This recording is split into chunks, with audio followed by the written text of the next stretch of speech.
पदयात्रा का एक दूसरा उससे ज्यादा महत्वपूर्ण उद्देश्य ये है कि समाज को मत के समाज की मदद से निचले स्तर से ऐसे लोगों को ढूंढ कर निकाला जाए जो गांधी की विचारधारा आधारित एक नई व्यवस्था के संस्थापक बनना चाहते हैं। ये जन सुराज बिहार में रीजनल पार्टी बनाने का अभियान नहीं है। हमको आप नहीं जानते हैं। हम बिहार में रीजनल पार्टी बना के चुनाव लड़े नहीं की आई।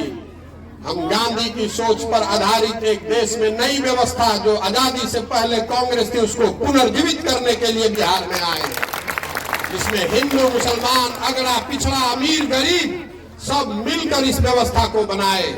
इसीलिए गांव गांव घूम रहे हैं ताकि ऐसे लोगों को ढूंढकर समाज की मदद से निकाला जाए जो इस व्यवस्था के संस्थापक बनना चाहते हैं। पिछले 25-30 साल में बिहार में जितने लोग एमएलए बना है, जितना एमपी बना है, सब चाहे किसी दल से बना हो, सबका सूची बनाइएगा तो आपको पता चलेगा कि 1250 परिवार के लोग ही बिहार में एमपी एमएलए बनता है। सामान्य परिवार के लड़कों को एमएलए एमपी बनने का अवसर नहीं है। सिर्फ विधायक का लड़का ही विधायक बनेगा और मंत्री का लड़का मंत्री बनेगा।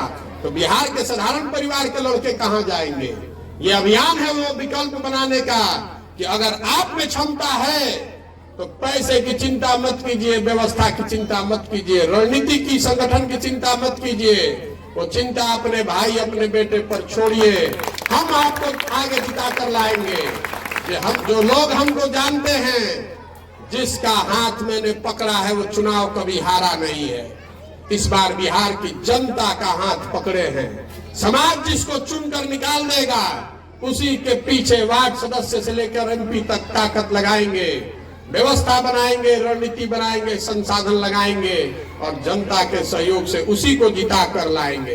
तभी बनेगी जनता की सरकार। इसका नाम क्या है? जन सुराज। इसका नाम है जन सुराज। इस पर फोटो लगा हुआ है महात्मा गांधी का, प्रशांत किशोर के बाबूजी का नहीं। आपको हमको आदत लग गई है कि कोई आदमी आता है नेता, कहता है कि हम हो गए आपके नेता, हमारे बाद होगा हमारा बेटा, और आप लोग सब लोग झंडा लेकर हमारे पीछे घूमिए। ये वो अभियान नहीं है। ये अभियान है कि अगर सारे लोग बिहार के समाज से जो निकाल कर लाए जाएंगे, पूरी पदयात्रा जब खत्म होगी तो ऐसे लाख लोगों को एक साथ बैठाएंगे। और जैसे आजादी से पहले कांग्रेस का अधिवेशन होता था, लोग बैठकर तय करते थे कि दल का अभियान कैसे चलेगा, इसका एजेंडा क्या होगा, इसका नेता कौन बनेगा। ये व्यवस्था मैं बनाने जा रहा हूँ यहाँ। आपको आना है तो आइए, और नहीं आना है तो जहाँ खड़े हैं वहीं से खड़े होकर तमाशा देखिए। बहुत लोगों को लग रहा होगा, आपको बात लगेगी बुरी, लेकिन हम आपका वोट लेने नहीं आए हैं।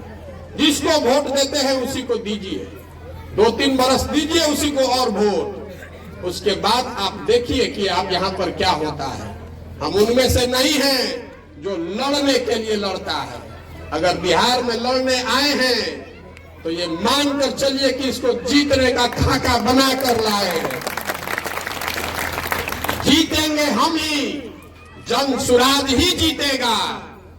आपको निमंत्रण देने आए हैं, इसमें भागीदार बनिए, इसके मालिक मुखिया बनिए, हमारे बराबरी में बैठिए और इस नई व्यवस्था को बनाइए।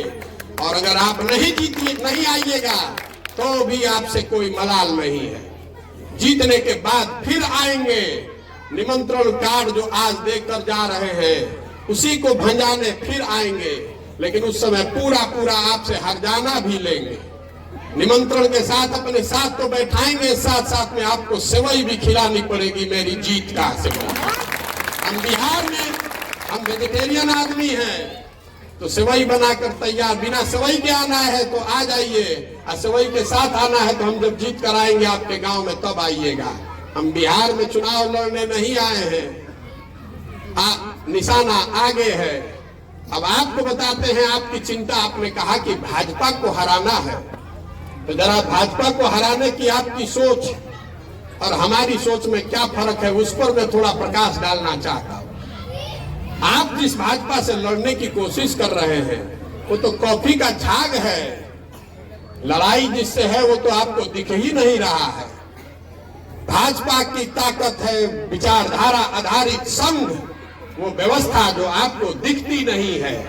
आप समझते हैं कि कॉफी के झाग को जातीय समीकरण से MY, PY, ZY से काट दीजिएगा, कभी नहीं काट पाइएगा। पिछले 30 सालों से 35 सालों से आंख बंद करके आप बटन दबा रहे हैं, एक ही दल एक ही नेता का। आपको कुछ भी नहीं मिला, ना राजनीतिक भागीदारी मिली है, ना आपको अपने अपने बच्चों के लिए विकास मिला, और ना ही आप भाजपा को हरा पाए हैं। आपको तीनों चीज में कुछ नहीं मिला है। फिर भी अगर आप चाहे तो 3 बरस 4 बरस और उसी व्यवस्था में लगे रहिए। अब आपके सीधे 4 सवालों का जवाब देता हूं। पहला सवाल, लोग कह रहा है ये भैया महागठबंधन के मदद काहे नहीं की कर दे, इन्हीं की मदद क्यों नहीं करते हैं, भाजपा को क्यों नहीं हराते हैं। तो आपकी समझ पर, आपकी उस समझ से उठे हुए सवाल का जवाब देना चाहते हैं। आपको लगता है कि अगर महागठबंधन का हम मदद कर देंगे तो महागठबंधन से आप भाजपा को हरा देंगे। मेरे भाई, सबसे पहली गलती तो आप ये कर रहे हैं कि आपकी लड़ाई बिहार में नहीं है, आपकी लड़ाई यूपी में है। जो समझदार लोग हैं उनको समझ में आनी चाहिए ये बात। दूसरी बात, महागठबंधन को पहली बार ये शब्द ही प्रशांत किशोर ने लिखा 2015 में। उससे पहले तो आपको मालूम ही नहीं था कि महागठबंधनों करके कोई चीज होता है। आप जानते थे गठबंधन। 2015 में पहली बार महागठबंधन का प्रयोग देश में मैंने कराया बिहार में। लालू जी, नीतीश जी, कांग्रेस को जोड़कर, और आपके सहयोग से जिताया गया। 2015 में जीतने के बाद मैं गया पंजाब, और नीतीश कुमार बिना किसी वजह के उस महागठबंधन को छोड़कर चले गए भाजपा में। तो यहाँ पर बैठे हुए जितने लोग हम पर सवाल कर रहे हैं, हम आपसे सवाल करना चाहते हैं कि आप में से कौन वीर है जो लिख कर ये देने को तैयार है कि आज हम नीतीश कुमार की महागठबंधन की मदद कर देंगे और वो आदमी फिर नहीं भागेगा। अगर फिर 2 बरस हम मेहनत करके उसको जिता दे और फिर वो आदमी भागेगा, तो आप उसके लिए क्या हरजाना भरिएगा, तैयार होइए। हम आपको लिख कर जाते हैं, आज की तारीख और ये जगह मुकर्रर कर लिख लीजिए। आप एक बार आंख बंद करके महागठबंधन को वोट दे दीजिए, और अगर न फिर से ठगे गए, न नीतीश कुमार छोड़ के महागठबंधन भागे, तो हमारा गर्दन पकड़ लीजिएगा। आप कितना जानते हैं नीतीश कुमार? बहुत हुआ होगा तो 2-4 को भाषण सुने होंगे, 1-2 बार जीवन में मिले होंगे। हम उस आदमी के साथ 2 साल उनके घर में साथ में रहते थे। आज भी नीतीश कुमार चाहते हैं कि हम उनके साथ चले जाएं। क्यों नहीं जा रहे हैं? इसलिए नहीं जा रहे हैं कि ये आदमी 15 में धोखा करके भागे। फिर मैंने इनकी मदद की 2017-18 में। आपको याद होगा, इनके पास सिर्फ 2 मेंबर पार्लियामेंट थे लोकसभा में 2014 के चुनाव में। 19 के चुनाव में भाजपा के पास 30 MP थे बिहार से। हमने दबाव बनाकर रणनीति के तहत भाजपा और इनमें समझौता कराकर 17-17 कराया। तय हुआ था कि 17-17 हो गया तो भाजपा की MP की संख्या बिहार में कम होगी, और जीतने के बाद हम लोग इससे अलग हट जाएंगे। अलग हटने के बाद तो छोड़ दीजिए, जिस दिन ये आदमी 17 में 16 जीत गया, उसी दिन हम ही को समझा रहा है कि नहीं, यही में हमने के ठीक बानी जा। बात वही नहीं खत्म हुई। आपको याद होगा, जून 2019 में CA-NRC आया। उस समय में नीतीश कुमार के साथ था। दल में उनके बाद दूसरे नंबर का हैसियत रखने वाला आदमी था। दल में तय किया गया था कि CA-NRC के विरोध में हम लोग रहेंगे। एक दिन टीवी पर हम लोग देख रहे हैं कि जनता दल यूनाइटेड ने CA-NRC के पक्ष में मतदान कर दिया। तो मैंने आकर नीतीश जी से पूछा कि भाई, हम लोगों ने तय किया था कि हम लोग CA-NRC के विरोध में हैं, तो हम लोगों ने इसके पक्ष में मतदान क्यों कर दिया? तो उनका जवाब सुनिए। उसी एक जवाब की वजह से आज तक मैं नीतीश कुमार के साथ नहीं हूं। उन्होंने ये नहीं कहा कि मैंने निर्णय बदल दिया, उन्होंने कहा कि इसमें चिंता की कोई बात नहीं है।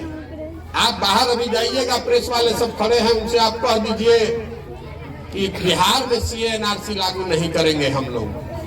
हम तो दौरा पर थे, पार्लियामेंट में MP सब अपने में बात करके वोट दे दिया। उसी दिन मैंने तय कर लिया कि इस आदमी पर जीवन में भरोसा आप नहीं कर सकते हैं, नहीं हमारे साथ है ना भाजपा के साथ।